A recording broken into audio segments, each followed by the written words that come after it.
video as a reply to Danmill23, who asked, in a video he made, way back in 2008. But it intrigued me. He said, 3 intelligent questions every atheist should answer. I am not an atheist, but I very much like conversing with intelligent people of every ilk, even if I disagree with them. Robert Heinlein, I think, once wrote, "I never learned anything from someone I agreed with." And so hopefully this will be received in the spirit it's intended. The 3 questions I found interesting. And as somebody who is a believer, however I am not of the snake-handling, Bible-thumping variety, it's neither here nor there. What I wanted to look at were the idea that you compared the flat world and how that was believed to be true, and then the geocentric world, and then the example of evolution. See, the interesting thing about those examples is during the Dark Ages there may have been a push to believe in a flat Earth for certain reasons, and a lot of this may have had to do with just outright ignorance, because everything about the Greeks seemed to be destroyed. It's interesting that certain things about the Greeks and what the Greeks believed were preserved in the Far East, as I understand it. But the ancient Greeks knew the world was round.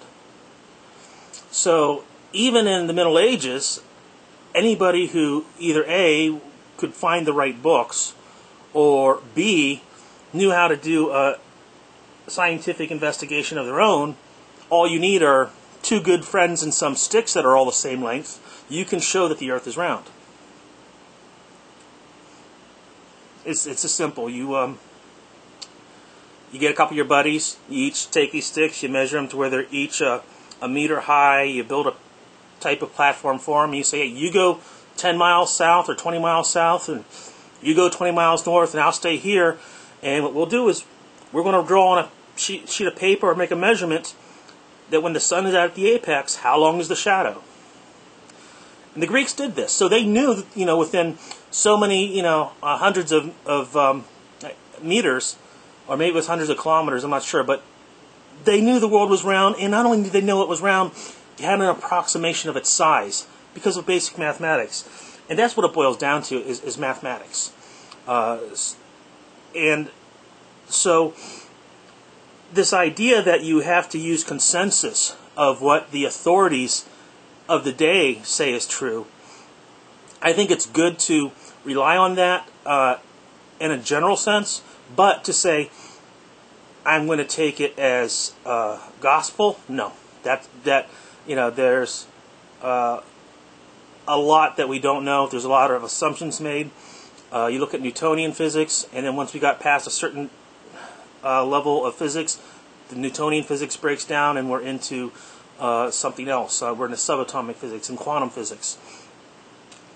The fact that the world is even 3-dimensional can be argued by what we know. So you ask, basically, is how do we have a sense of what truth is today, and do we know it? Well, if you look at Bohm's theorem, David Bohm, who suggests that we may live in a 2-dimensional universe, and the 3rd dimension may be informational. So to answer your question, I don't think that consensus is the way to go, nor do I believe that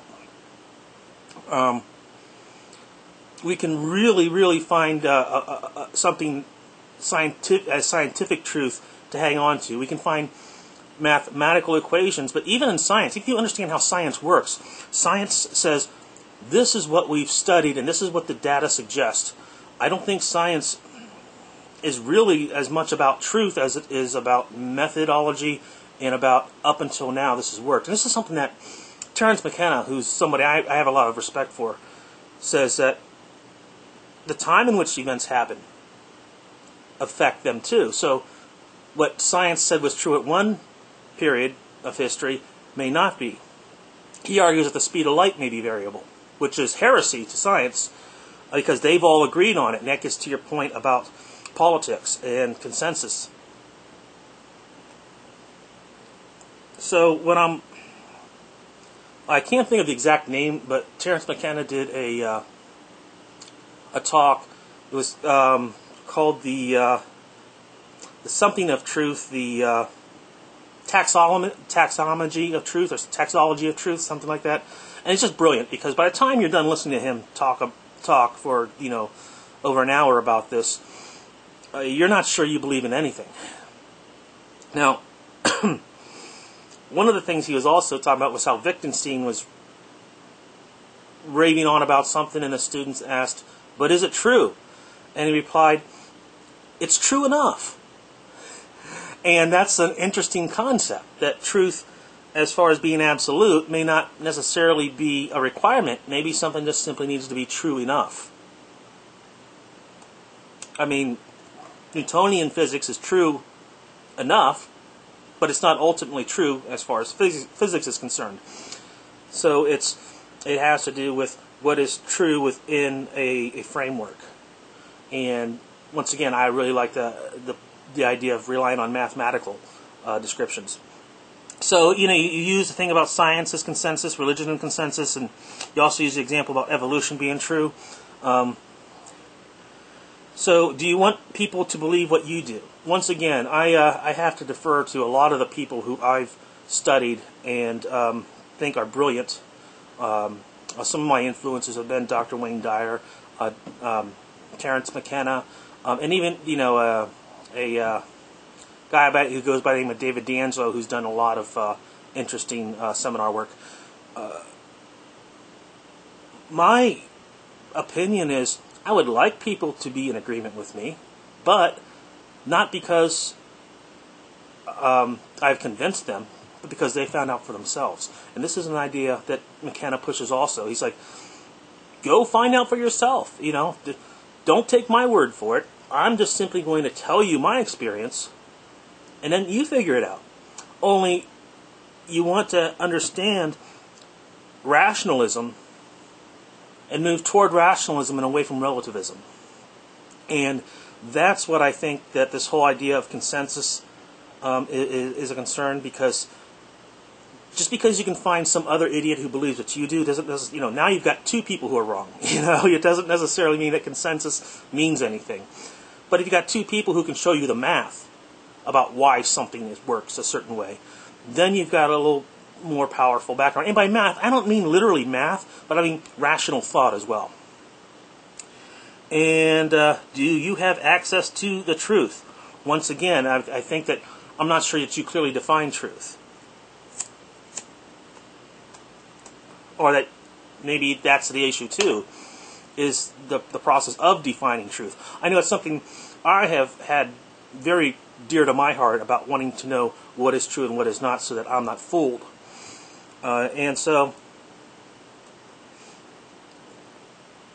truth is just one of these things that, in order to really get our hands on, is going to have to require,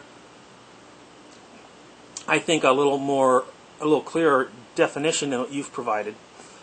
And I think that even the process by which we define what truth is also something that needs to be scrutinized.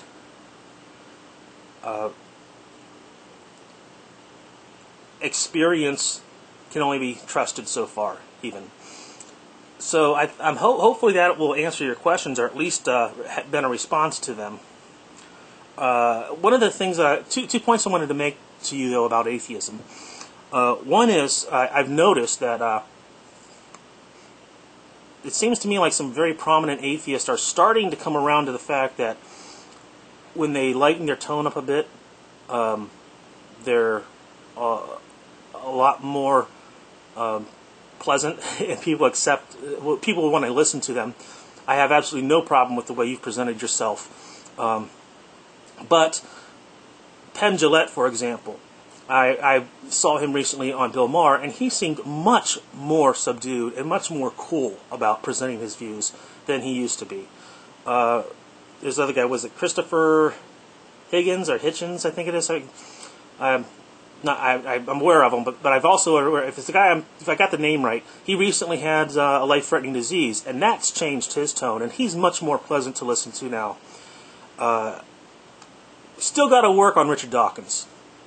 I'm not sure how we're going to get, if he'll ever come down to a place where, I mean, the man promotes, how did he phrase it in his talk? Militant atheism. That's effed up, okay? He's definitely someone who I think wants everyone to think the way he does. I'm glad we don't all think alike, but I do think more of us need to actually start processing thoughts rationally.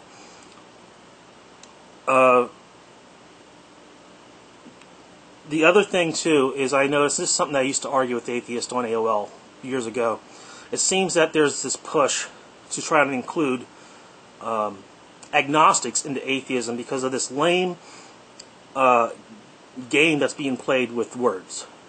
So I'm just going to give you my viewpoint on what a believer versus an agnostic versus an atheist is. And I understand that there is some confusion, particularly when you have people like Dawkins going around making claim that agnostics are atheists because they don't believe in God. They don't disbelieve in Him either. So, to me, someone who has a belief in a higher power or spirit or being or however you want to put it, that they would call God and acts like God, that's obviously a believer. Someone who says God does not exist, I do not believe God to exist. Those are two different types of atheist, I believe. One who claims knowledge because of his observation, and the other who says, I know that it's a belief, and I believe that God doesn't exist. And the agnostic either simply says, I don't know, or I'm choosing not to even address the question. So, I definitely see sort of a political process in the idea of wanting to expand, atheists wanting to expand their numbers by trying to include the agnostics. I think it's a cheap trick, and I think there's a lot of wordplay involved. But I also want to say that I am just as frustrated with the lack of reasoning of the person who definitely declares for a fact they know God exists, as I am for the person who definitely declares as a fact that they know He doesn't. I think anyone who uses rational thought knows that it can't be known absolutely.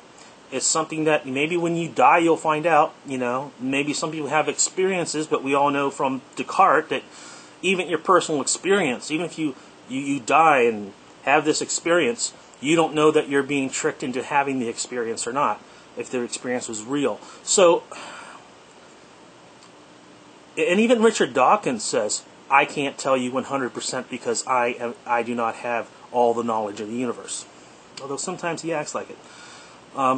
Or acts like he thinks he does. But he will even admit, well, in my book, that makes Dawkins an agnostic.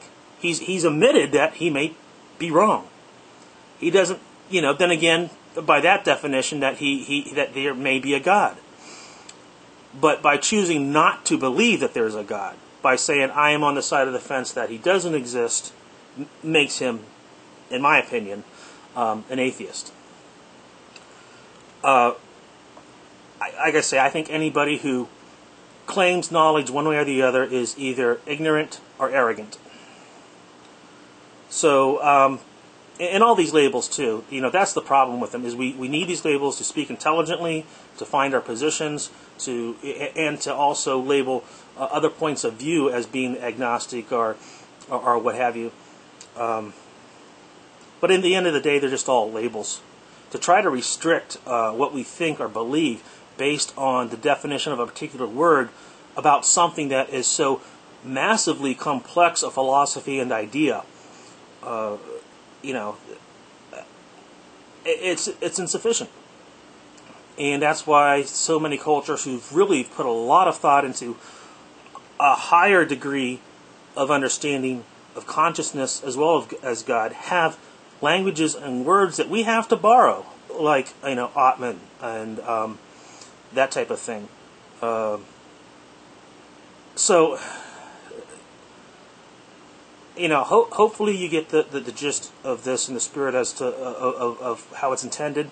You seem like a very polite and reasonable person, and like I say, I just wanted to offer up this video as answers to your questions. I think that although you've stated the questions, I thought fairly clearly, I don't believe that they can be answered in a direct way and have justice done to them.